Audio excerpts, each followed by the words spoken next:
ഞാനിന്നൊരു വാർത്ത കണ്ടു. അതിങ്ങനെയാണ് അതിൻ്റെ തംബ്നെയിൽ വന്നിട്ടുള്ളത്. നമ്മൾ 140 കോടിയായി എന്നാണ്. എന്ന് വെച്ചാൽ 800 കോടി ആയിട്ടുണ്ട് ലോക ജനസംഖ്യ എന്ന്. ആ ലോക ജനസംഖ്യയുടെ 800 കോടിയിൽ 140 കോടിയും ചൈനയെ മറികടന്നുകൊണ്ട് ഒന്നാം സ്ഥാനത്തേക്ക് ജനസംഖ്യയിൽ ഇന്ത്യ എത്തി എന്നതാണ്. ഇത് തമ്പനയിൽ പറയുന്നൊരു കാര്യം, നമ്മൾ 140 കോടിയായി എന്നാണ്. എന്നാൽ 38,295 ആയിട്ടുണ്ട് ആര് എന്ന് ചോദിച്ചാൽ ഇസ്രയേൽ കൊന്നൊടുക്കിയ ഫലസ്തീനികളുടെ എണ്ണം എന്നാണ് നമ്മൾ ഈ ഒരു വാർത്തയോടൊപ്പം കൂട്ടി വായിക്കേണ്ട ഒരു കാര്യം. കാരണം നമ്മളത് പറയുമ്പോൾ ഫലസ്തീൻ എന്ന് പറയുന്ന ഒരു രാഷ്ട്രം ഇന്ന് അനുഭവിച്ചു കൊണ്ടിരിക്കുന്ന വല്ലാത്തൊരു പ്രതിസന്ധിയുടെ മുഖമുണ്ട്. നമ്മൾ ഉയർച്ചയുടെ കണക്കുകൾ വെച്ചുകൊണ്ടാണ് നമ്മൾ 800 കോടിയായെന്നും അതിൽ 140 കോടി നമ്മളായെന്നും ഒക്കെ പറയുമ്പോൾ അതും ജനസംഖ്യയാണ്. അതേ ജനസംഖ്യയിൽ തന്നെയാണ് 38,000 ചില്ലാനം വരുന്ന മനുഷ്യർ ഇന്ന് 6 അടി മണ്ണിനടിയിൽ മനുഷ്യൻ്റെ യുദ്ധം എന്ന് പറയുന്ന ആസക്തിക്ക് ഇരയായിക്കൊണ്ട് നിലനിൽക്കുന്നത് എന്നത്. 38,295 പേരാണ് ആ രീതിയിൽ ഇന്ന് ഭൂമിയിൽ ഇല്ലാതെ നിൽക്കുന്നത്. അനുദിനം വർദ്ധിച്ചു കൊണ്ടിരിക്കുന്ന ഇത് വെറുമൊരു നമ്പറല്ല എന്ന് നമുക്കെല്ലാവർക്കും അറിയാം. കഴിഞ്ഞ 9 മാസമായി ഫലസ്തീനിൽ സയനിസ്റ്റ് ഭീകരർ കൊന്നുതള്ളിയുടെ മനുഷ്യരുടെ എണ്ണമാണ് ഈ പറഞ്ഞത്. ജനിച്ച ദിവസങ്ങൾ പോലും ആകാത്ത പിഞ്ചു മക്കൾ മുതൽ വൃദ്ധർ വരെ, ഗർഭിണികളടക്കമുള്ള സ്ത്രീകളുടെ, അങ്ങനെ ലോകം സാക്ഷിയായി നിൽക്കെ ഒരു അധിനിവേശ ഭരണകൂടം കൊന്നുകൊണ്ടിരിക്കുന്ന മനുഷ്യരുടെ എണ്ണമാണ് ഇത്.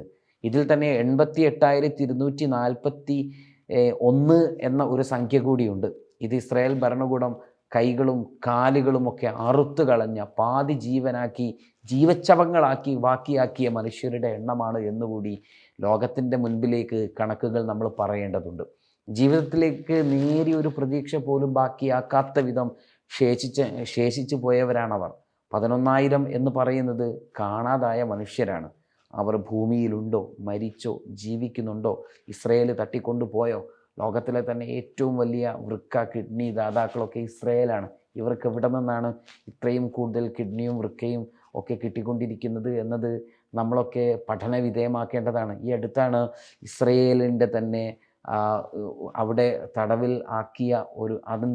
തടവിലാക്കിയ ശേഷം മോചിക്കപ്പെട്ട ഒരാൾ പറഞ്ഞൊരു കാര്യം, അതുപോലെ തന്നെ അവിടുത്തെ മാധ്യമ പ്രവർത്തകർ, ആംനസ്റ്റിയുടെ ആളുകളൊക്കെ പറഞ്ഞൊരു കാര്യമുണ്ട്. എന്താണ് ആ കാര്യം എന്നല്ലേ? അവിടെ അവകാശികളില്ലാത്ത കുഴിമാടങ്ങൾ, കൂട്ടക്കുഴിമാടങ്ങൾ കണ്ടെത്തി എന്നതാണത്.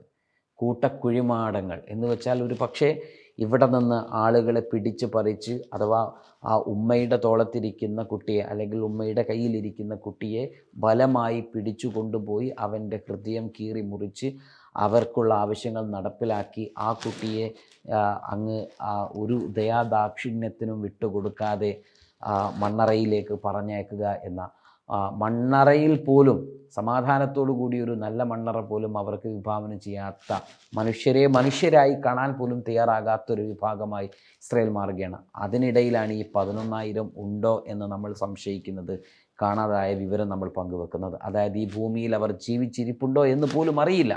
ഈ ലോക ജനസംഖ്യാ ദിനത്തിൽ എണ്ണപ്പെട്ട 800 കോടിയിൽ നിന്ന് അവരെയും നമുക്ക് മാറ്റി നിർത്താം. ഇപ്പോഴിതാ ഗസ മുഴുവനായും ഒഴിയണമെന്ന നിർദ്ദേശം ഇസ്രയേൽ പുറപ്പെടുവിച്ചിരിക്കുകയാണ്. എങ്ങോട്ടാണ് ഇനി അവർ ഒഴിഞ്ഞു പോവേണ്ടത്? കടന്നു പോകുവാനുള്ള അതിരുകളെല്ലാം അവർ കൊട്ടിയടച്ചു. മാസങ്ങളായി അന്നവും വെള്ളവുമില്ലാതെ തളർന്ന ശരീരങ്ങൾ, മഴയിലും തണുപ്പിലും വെയിലിലും പൊള്ളി മരവിച്ച ദേഹങ്ങൾ, കയ്യിലൊതുങ്ങുന്നതെല്ലാം വലിച്ചു വാരി കഴിഞ്ഞ 9 മാസമായി ഒരിടത്ത് നിന്ന് മറ്റൊരിടത്തേക്ക് ഓടിക്കൊണ്ടിരിക്കുകയാണവർ. അവരിനി എവിടേക്ക് പോവാനാണ്? ഗസയിൽ നിന്ന് ഇതുവരെ പലായനം ചെയ്തത് മൊത്തം ജനസംഖ്യയുടെ 90%. അഭയാർത്ഥി ക്യാമ്പുകളിൽ പലയിടത്തും 5ഓളം കുടുംബങ്ങൾ ഒരു ടെൻറ്റിൽ തന്നെ താമസിക്കുന്ന സ്ഥിതി. ബഹുഭൂരിപക്ഷം ആളുകൾക്കും ഭക്ഷണം, വെള്ളം, മരുന്ന്, ശുചിത്വ വിതരണങ്ങൾ എന്നിവ ഉൾപ്പെടുന്ന ജീവിതത്തിൻ്റെ അടിസ്ഥാന സൗകര്യങ്ങളൊന്നുമില്ല. ആരോഗ്യ സംരക്ഷണ സംവിധാനം തകർന്നതോടെ ഹെപ്പറ്റൈറ്റിസ് എ ഉൾപ്പെടെയുള്ള രോഗങ്ങൾ അഭൂതപൂർവ്വ തലത്തിലേക്ക് എത്തിയിരിക്കുകയാണ് ഗസയിൽ. ഭാഗികമായി മാത്രം പ്രവർത്തനക്ഷമമായ ശേഷിക്കുന്ന ഏതാനും ആശുപത്രികൾ ദിവസേന ട്രോമ രോഗികളെ സ്വീകരിക്കുന്നുണ്ട്. എല്ലാ ആശുപത്രികളും മുറിവേറ്റവരാൽ നിറഞ്ഞു കവിഞ്ഞു. അവരിൽ പലരും കുട്ടികൾ.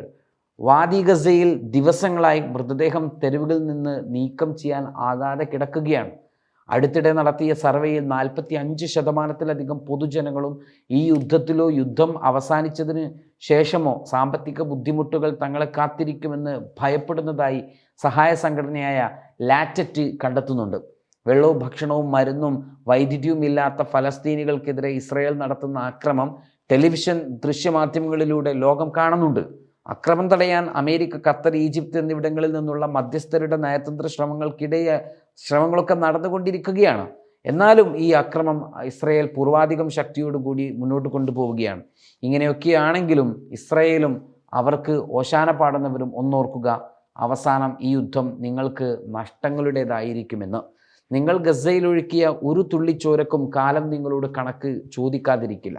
നിങ്ങൾ വെറുക്കപ്പെട്ടവരിൽ പെട്ടിരിക്കുകയാണെന്ന് ഇപ്പോഴേ തെളിഞ്ഞു തുടങ്ങിയിരിക്കുന്നു.